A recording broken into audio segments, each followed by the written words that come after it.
Good evening and welcome to This Week in Practical Digital Parenting with me, Josh Ramsey.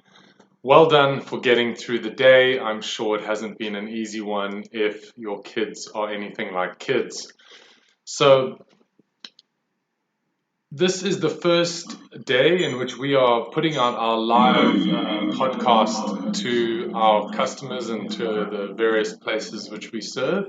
And we're looking forward to making Mondays at 11 a.m. and 7 p.m. a regular slot for you as parents or teachers to get the cutting edge information about practical digital parenting.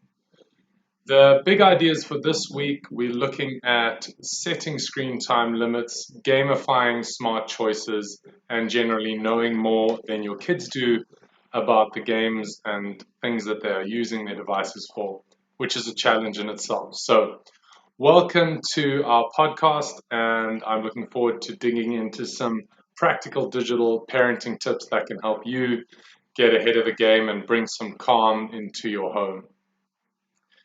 As I said, well done on making it through the day. So hopefully kids are either in bed or having dinner or away, and you've got a moment just to yourself to think about how you can equip yourself for the day ahead that's coming tomorrow. And really, what we would like at the most fundamental level for this podcast is for it to be a place where you, as parents and teachers, can engage. You can send us questions and we can answer them. I've watched a lot of webinars in the last couple of weeks around digital wellness, and for the most part, I find them quite challenging to sit through an hour full of one-way content. So I'm looking forward to this being a place where parents can bring questions, and we've got some questions from earlier today that we can explore tonight together. So the way that the podcast works, or the way that the stream works, is that the first half of the 30 minutes is me delivering some ideas that I think might be able to help you as parents and teachers, and then using the last 15 minutes to explore some of the questions that have arrived at our email inbox or our WhatsApp number, both of which are on the screen below me. If you're watching in YouTube, it's simply info@beintouch.org.za, and you can contact us there using those channels to submit ideas. The first big idea is really for parents to understand that anything you do is better than nothing. That's why step one on our 8 steps to digital parenting is being mindful of your own screen use. So children are much more likely to emulate what you do than what you say. So being clear with your children about when you're using your phone for entertainment and when you're using it for work is important, because they simply see you on your device and think, well, if they're on their device, how come we can't be on our device? And nothing worse than telling them to get off their device while you're scrolling on yours. So number one is being mindful of your own screen time. A great way to do this is using the app in your phone, either iOS or Android, to find out statistically, how much time you're spending on your phone. So that's screen time for iOS, and it's called digital well-being for Android. And you can check those out in your settings. The big idea that we take the mindfulness around your screen time into is what we call the Digital Family Alliance. And really what this is it may be verbal, it may be written, but it is your opportunity as a parent to establish the rules around which your family interacts with screens or digital media of any kind. And the reason this is really important is that children thrive in knowing where the boundaries are. And if they can understand the rules that you've established, and then if they cross those rules, they can deal with the consequences. But unless you've explained what those consequences will be, they're just going to get frustrated and they're not going to understand how they're supposed to interact with their devices around you and in the home. So we've got a resource called the Digital Family Alliance in the resource tab above me if you're on the website, and if not, just check out our website for it, which you can use to structure this conversation with your kids. When it comes to what's okay for your family, a lot of parents ask me, how much is too much? And there's two components to this that I think are important. Parents often want me to be the law and just give them a number that they're going to give to their kids. And I think in that, parents lose the opportunity to really negotiate with their child, to develop their relationship with their child, but also to help their child understand why the limit is in place. So as I said, there's two components to screen time limits for you as a parent to think about in your home. The first one is really, is it fun or is it functional? Now, fun screen time is screen time that is, you're not doing anything productive, you're just escaping a little bit, giving your mind a little bit of time to relax. There are better ways to get your mind to relax, but I understand there's a place for fun screen time. And then there's functional screen time. So our children are spending so much time at home learning remotely, and that in itself is a feat. So again, give yourself a little break, because parents are doing a lot of things that they haven't been been used to doing. So well done if you're managing just to get your kids to remote learn. So remote learning is functional screen time. And obviously, you need to help your child understand the difference between the two. Now, when it comes to pure fun screen time, a lot of that is going to be gaming for kids and even adolescents. And when it comes to gaming, you need to be clear about the different forms of gaming that exist. So I really break them into two, and that's kind of adrenalized, hormone-rich, feeling-based entertainment screen time, or more thinking-oriented screen time.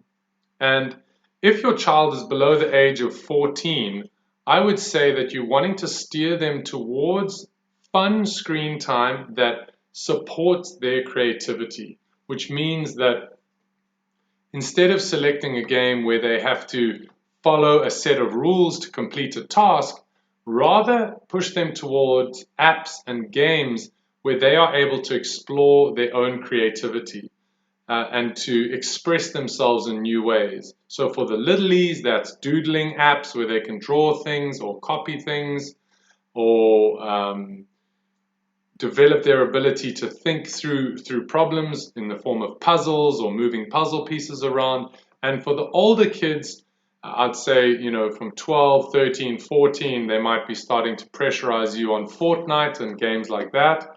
And you're wanting to push them towards things like Minecraft, which can be used as a very educative platform.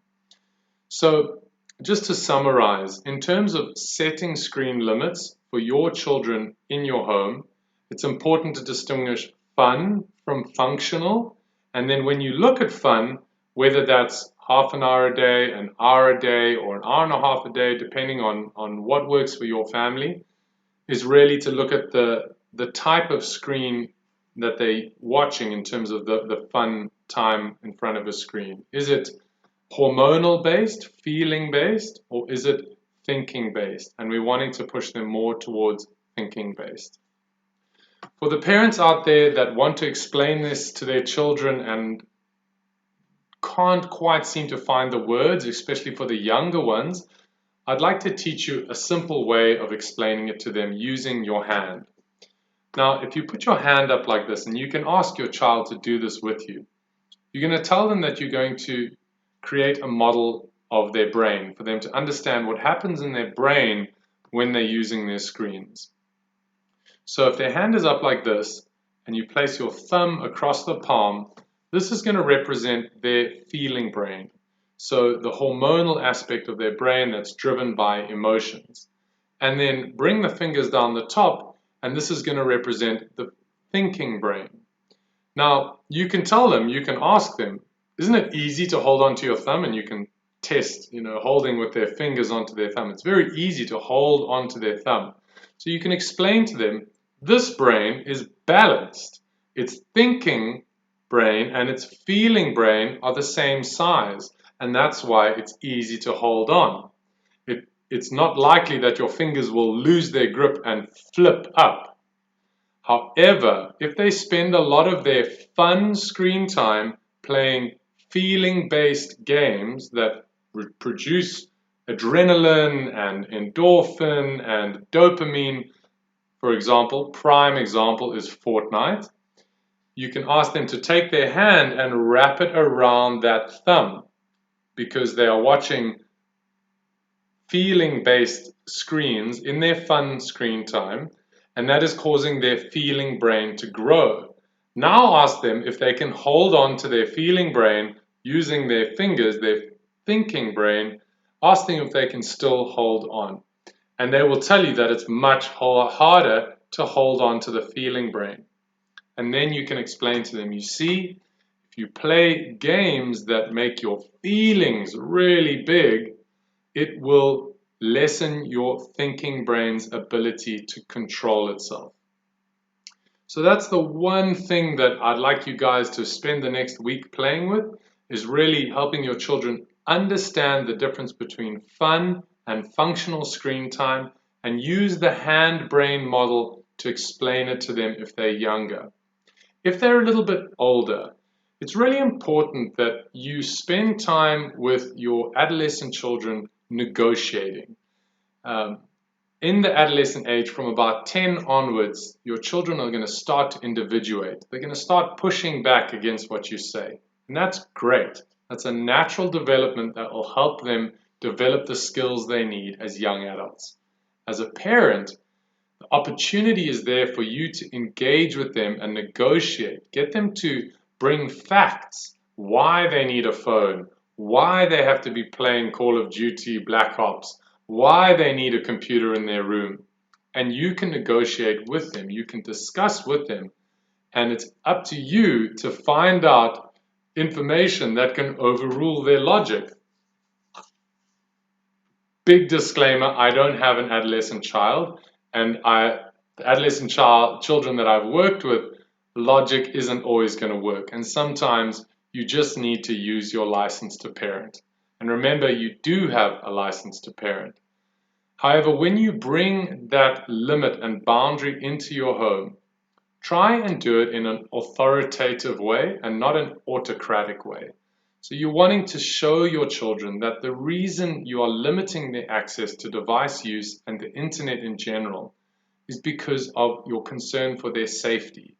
And it's really this ability to think about their safety that is diminished in the adolescent age group so that they'll go out and take risks.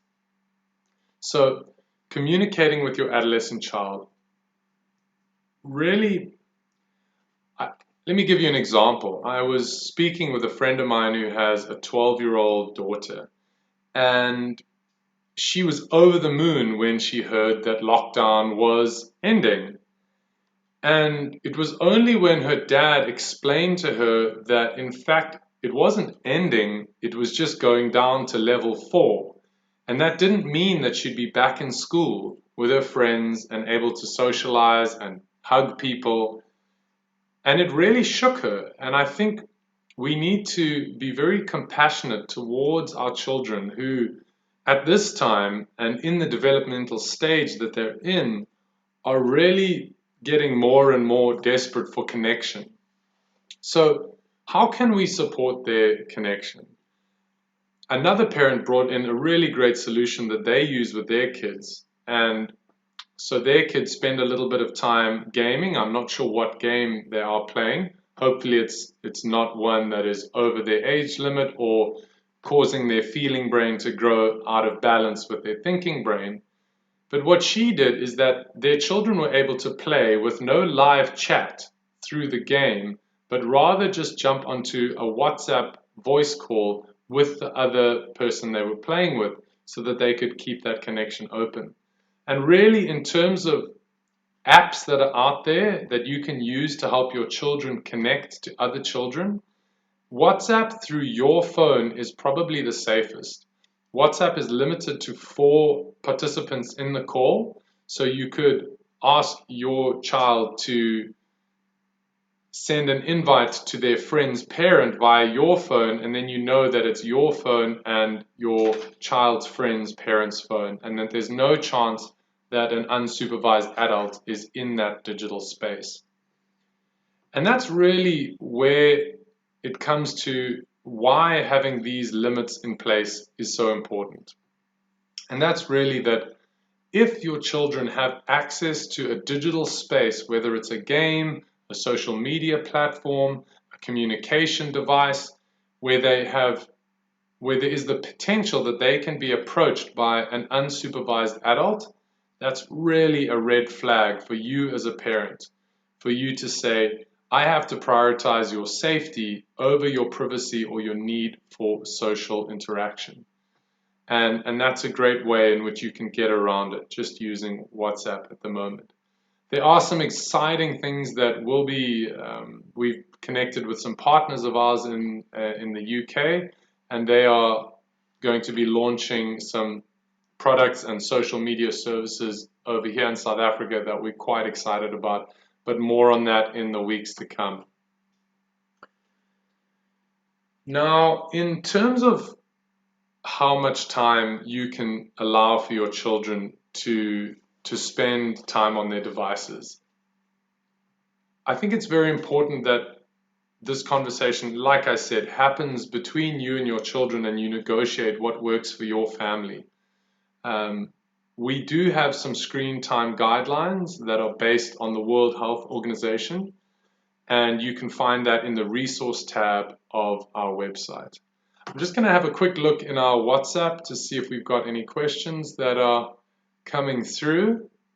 And yeah, we've got one here talking about, okay, quite a serious one. My 16-year-old, well, basically what happens, I'll paraphrase, is that the parent was worried about their child and went in and checked their device. The child has a device and saw that the child has been watching pornography. So again, I think it's important to understand that children, and especially adolescents, and let's speak specifically about adolescents now, is that they are naturally seeking out connections, and they are naturally taking risks as they develop into young adults. And given the fact that this parent has now found out that their child has looked at pornography, it's really important for us, or for parents, to understand that the average age of exposure to pornography is around about 10 to 11. So if you haven't had a conversation with your children by the age of about 10, 11, 12, you may want to think about having the conversation of talking to them about this thing that exists in the world called pornography, and to explain to them the ways in which it can impact them. So the primary talking point that I have when I speak in schools about this is really, and the feedback I get from kids, especially in this age group, 15 to 16 years old, is that when I talk to them about the difference between fantasy and reality in terms of sex and intimacy, they really are, I think, pleasantly surprised. They probably hide how pleasantly surprised they are that what they see in pornography is really a fantasy, and it's not something that they should expect their relationships to look at. In terms of this parent and this child, I'd say the number one thing is to not approach the child when you're feeling emotional, because we really don't want to risk shaming that youngster, but rather share the concern as a parent that you've found this out about them, and then be quite scientific in talking through how far from reality this media is that they've seen, and assure them that they should not base their expectations or their desires on this form of media, because it is created as an entertainment form. There's a whole bunch of specific speaking points on this in our blog entitled my child has seen pornography, now what? You can find it in our blog page, which is on our main page of our website. So I don't want to use too much time to dig into that. Suffice to say that it is a conversation that needs to happen at some point in your home. And the opportunity is to realize that it is one of many exposure conversations where your child will either be exposed to something like pornography or drugs or alcohol, or maybe it's even later in life, the first time they get fired from a job or they lose a relationship, and really look at it as an opportunity to develop and build your relationship with your child. So instead of focusing too much further into that particular example, let's see if we've got any other questions that have come in since then, and that parent can check out the blog for a more detailed response. Okay. So another question that I've just noticed here.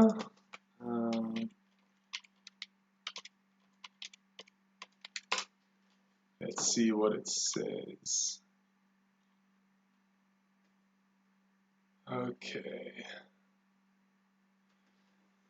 Okay, so the question is, I have two children aged 6 and 8. They constantly argue about using screens and the tantrums, and rules. Okay, so I think some of the ways in which you can place limits into your home that are easier for children to understand, especially ages 6 and 10. Number one, it's important that your children understand that there can be different rules for different age groups. And the reason for that is their brains are developing at different rates. So it's completely understandable that your youngster might feel that it's completely unfair. However, you can explain to them that they have different rules because they are different ages, and that's just a fact. Setting time limits for your children, say 25 minutes or 35 minutes, can be quite a challenge because, as you know, they get really lost in their games. So another way to set limits is to do it in the form of chunks. So maybe that's one episode of Peppa Pig, or one episode or one game, one level or one life. And again, you'd have to know what devices and what apps and games and platforms your children are using so that you can almost gamify or turn the limit into something quite tangible. So one level, one life, 5 lives, that kind of thing. Another really great way to limit their use of screens is to limit where they are allowed to use their screens.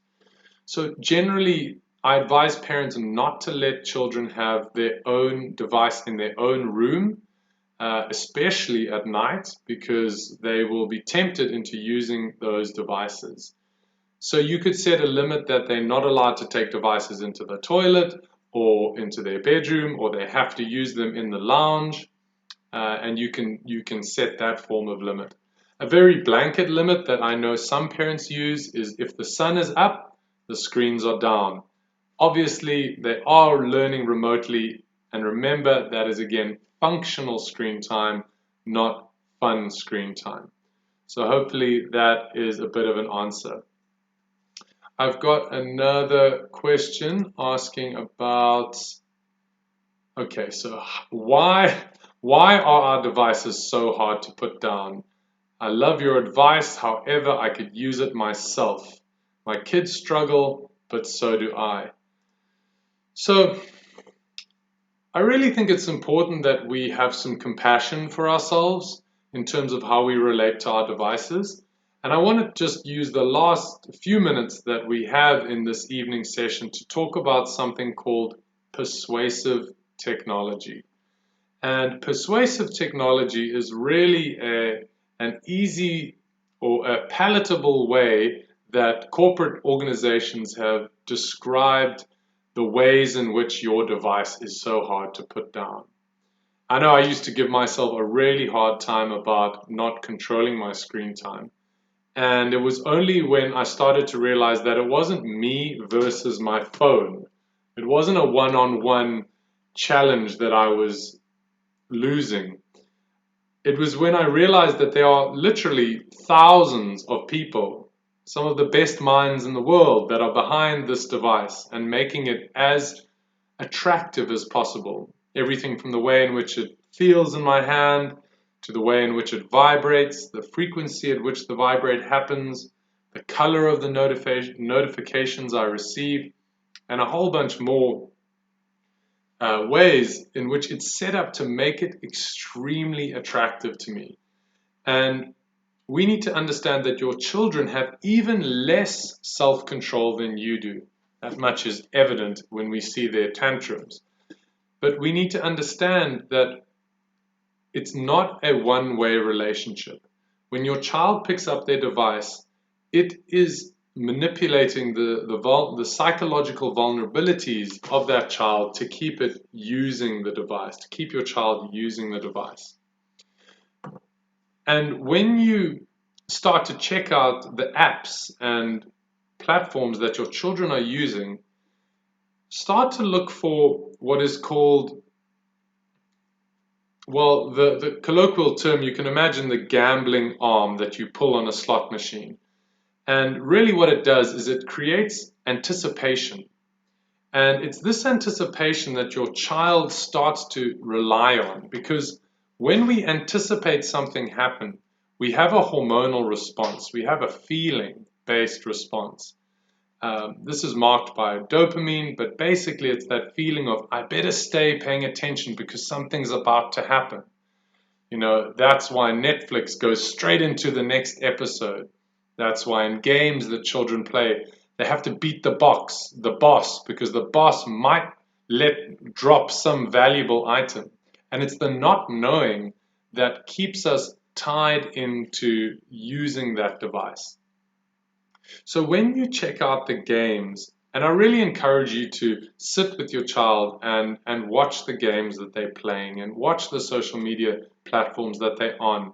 Get curious about understanding how they're using this device. And if you notice that the games are trying to make your child anticipate something, either through literally a version of gambling where your child is interacting with the app or game and it's giving them a chance of receiving a reward, that in essence is gambling. If you see that, try and steer them away from that kind of app to something a bit more educative. If you are looking for resources on how you can best choose the latest app and get realistic reviews on how useful it is for children or how appropriate it is for children, there's a website called Common Sense Media, and that's really one of the best resources we've found for ensuring that you understand the ins and outs of the apps that your children are using. And in the last moment that we have tonight, I just want to encourage you to get into your children's digital lives, to understand that though we go online, they were born online. They were born using social media and all the ways in which a smartphone has permeated our lives. So I really encourage you to spend time with your child understanding the apps that they use. Ask them to show you what they're doing and where they're doing it, and use these opportunities to explore their digital world, to learn more about the interests of your child or the aspirations or how it is that they want to be seen by the friends that they have on these apps. And just like we would ask our children, you know, how was cricket practice, or how was ballet, how was your maths teacher, how was history class, start to ask your children, how was your digital day? What did you do today online? How do you feel about what happened online? Were there any interactions that you don't feel comfortable about?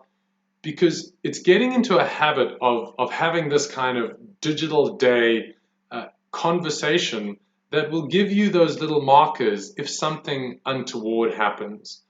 Maybe they have an interaction with an inappropriate, unsupervised adult. Maybe they have an interaction of cyberbullying. And unless you have these open channels of communication, they simply just won't tell you. So, just to summarize what we've covered today, you need to be setting limits in your home. You need to be distinguishing in those limits between fun and functional, and you need to be asking your children about how their digital day was and what they could do differently in terms of things that they didn't enjoy about their digital day.